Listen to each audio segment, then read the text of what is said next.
Ahonyat, hey everybody. Welcome to another episode of Shanclen Shadow Productions.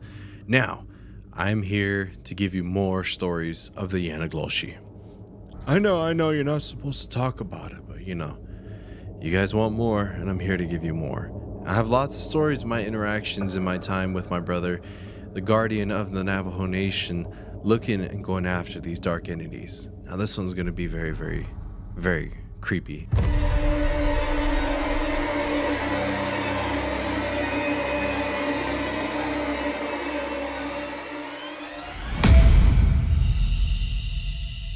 So this story begins out with a phone call. This was during a time when my brother and I would travel around to the Navajo Nation when people were dealing with a lot of darker entities in the Navajo Nation.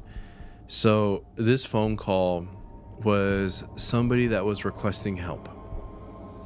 They apparently had an elder that passed away, and they had a shack where they used to keep their belongings. And they would feel dark energies. They would feel evil things inside of there, but they never went in there just for that fear of those things being inside of there. And so they would try to get normal medicine men that would do the beauty way Hojolja ceremonies. And they said that what was ever in there, they can't go and deal with that because that's not their speciality. It was too dark. They were too afraid to kind of go in there. So they heard of my brother. They gave my brother a call and they said, "Can you deal with this?" And he said, "Yes, we can." So myself, my brother, my uncle, we traveled over to Coppermine, Arizona, and this is where this story takes place. And with this, there were some other things that were kind of odd about the location. So when you go and do a run ceremony, whenever you go out to these locations to kind of go against the darkness, you always have to look at your surroundings. What's around you? What could be the cause of these darker entities coming around? And what was very interesting about this location was the cliff sides, the mountain sides that were not too far away. I would have to say about a couple miles north of there. There was a little mesa, canyon cliffside that was right there.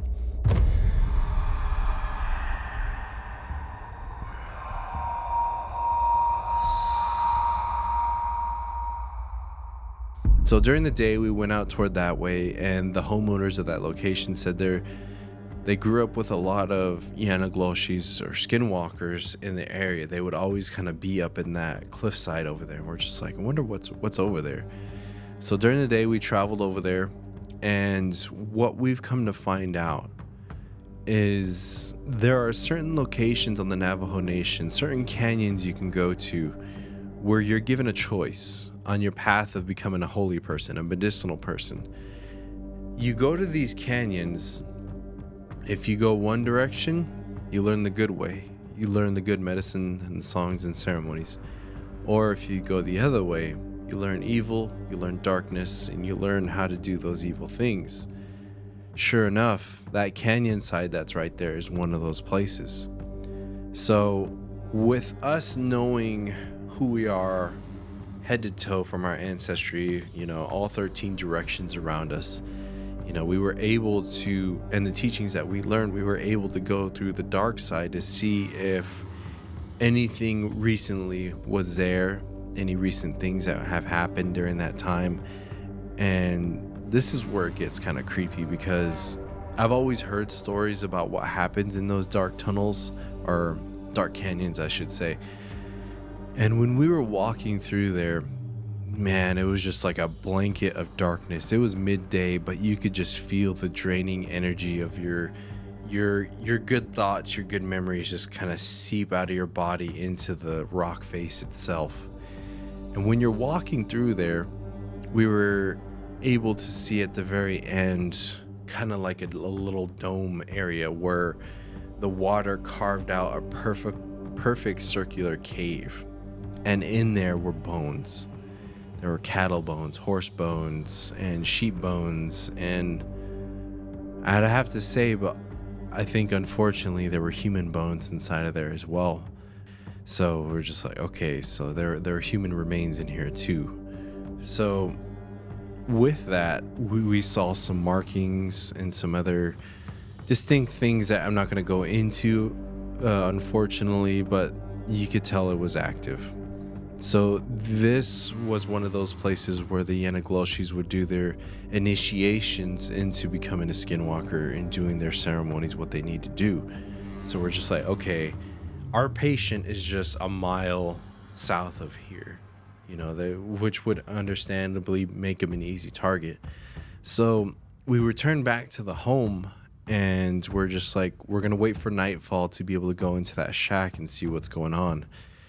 And so nightfall comes, we get ready, we get our weapons, we get everything ready, because with that being so close, that would mean that if we start to disturb with any evil or darkness that's there, some things they may not want us to see.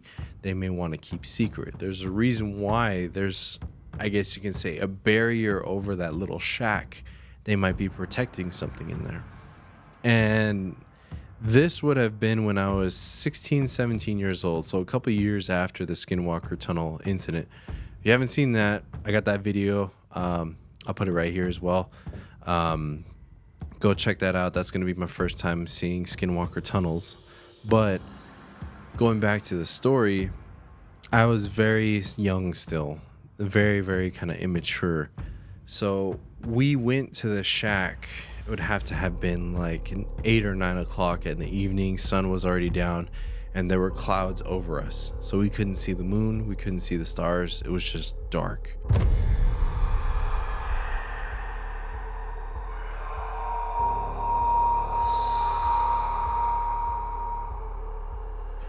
So we pull up our vehicles in front of the shack, and we turn on our headlights, and we look in there. And my brother and my uncle, they came up to me and they told me, wait outside, because you're still young, because you're not as experienced as us in this. Whatever could be in there could get you sick. So just wait until you get your trainings up a little bit more, then you'll be able to go inside of these things. So I said, okay. I didn't argue, I understood what dangers lay inside. So I waited outside. They said, make sure nothing comes running in at us from behind us to try to stop us from what we're doing. So I remember I was standing there, and what was a disadvantage to me was because the vehicles all had their headlights on me, so I couldn't really see past that. So if something were to come running out at me, then a Yanagloshi would come running at me. I would only have a split second to be able to respond, to be able to stop it from going in there. And that made me tense.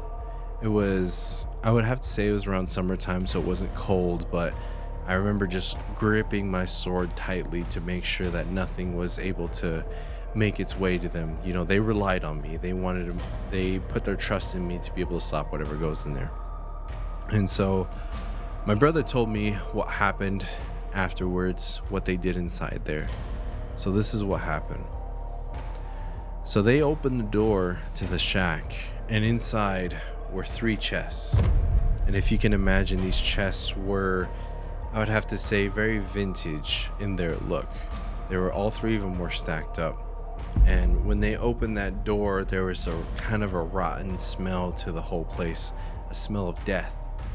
So when they opened that door, they went to the chests above, and they were like, okay, the contents of the evil items should be inside these chests. So they get the first chest and they open it up, and there's just a bunch of clothes, little knickknacks here and there, nothing too evil, nothing too dark. And so they grab that chest, they move it out of the way, and they make their way to the second chest. And me standing outside, I can kind of hear them. They're like, okay, nothing's in here, let's open up the second one. So when they opened up the second one, that's when it got scary. Was because when they opened up that second chest, you heard a woman scream.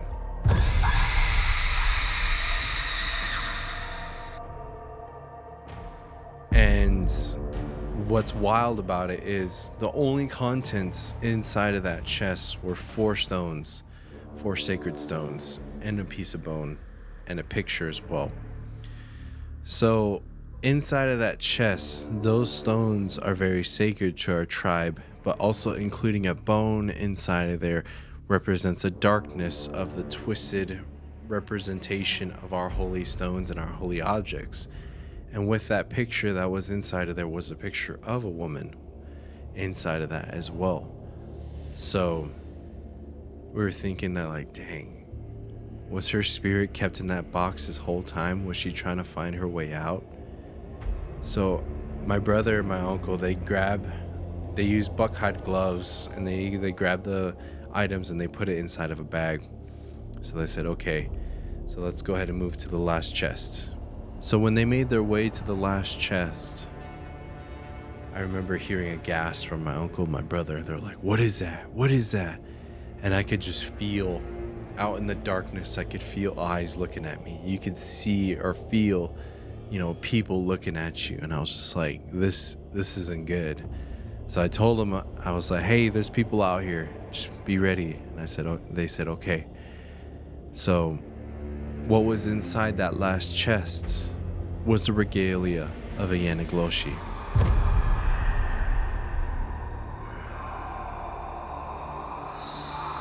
They gathered up the regalia and they took it back to the home, outside of the home. Never bring evil things in your home.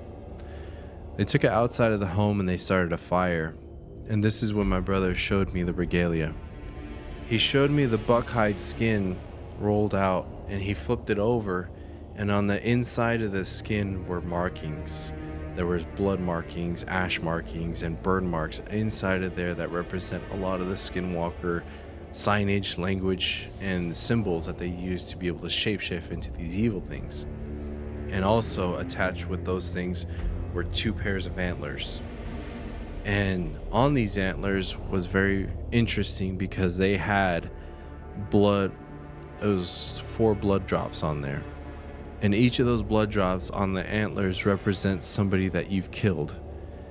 So this person, in their time of being a Skinwalker, had killed 4 people. And I remember just being near that regalia, I had to vomit. I had to throw up because it was just had a weird smell to it, and just the energy off of it was very disorienting. So my brother said, okay, need to start a fire. What we need to do is we are going to burn these items and these things, and the ceremony that we're going to be doing is calling upon the spirit of the buck that was killed. And unfortunately, when you kill something for evil like that, the buck has its sacred stories, has its protections as well for doing holy things. But when the buck was killed for these evil acts, it's not happy. Its soul is not happy. So when you were able to put the stuff in the fire, you do the ceremony, you do the songs, you're able to summon the spirit of the buck and send it back to whoever killed it to do whatever it needs to do. So my brother, he told me, be ready, because those things that are out there are going to want to stop what we're doing. They don't want that spirit to run free. They don't want that spirit to go back at them. So they're going to do everything in their power to try to stop us. I said, okay. So my brother sat by the fire. He did the ceremony of having the skin go to the fire.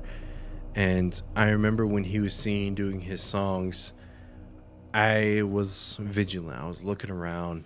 And in this house, they had a porch light that was pretty good, but it only went a certain distance to where you can kind of see the outline of how far the light reached. And I remember looking over to my left, and I remember seeing a dark shadow at the edge of that light, kind of just walking back and forth. Sure enough, I look to my right, and I see it again, another one, kind of just walking at the edge of the light like that, going back and forth. I whistled to my uncle, he was on the other side. He's like, I see him. So we pull out our swords and we stand guard for my brother to make sure nothing happens. And they got close, and as my brother was beginning to finish up the ceremony, you could hear them they blow their whistles, they start doing their war whoops, and they were, I feel like they were about to head straight for us, make a beeline for us.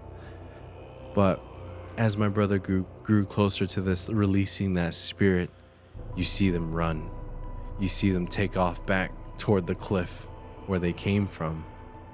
And with that, they understood and they knew the ceremony that he was doing, and they knew that spirit was gonna come out of the buckskin. So when my brother finished up the ceremony, pa, pa, pa, pa, that spirit went out. And when that spirit went out, way at the distance at the cliffside, you hear a scream right afterwards.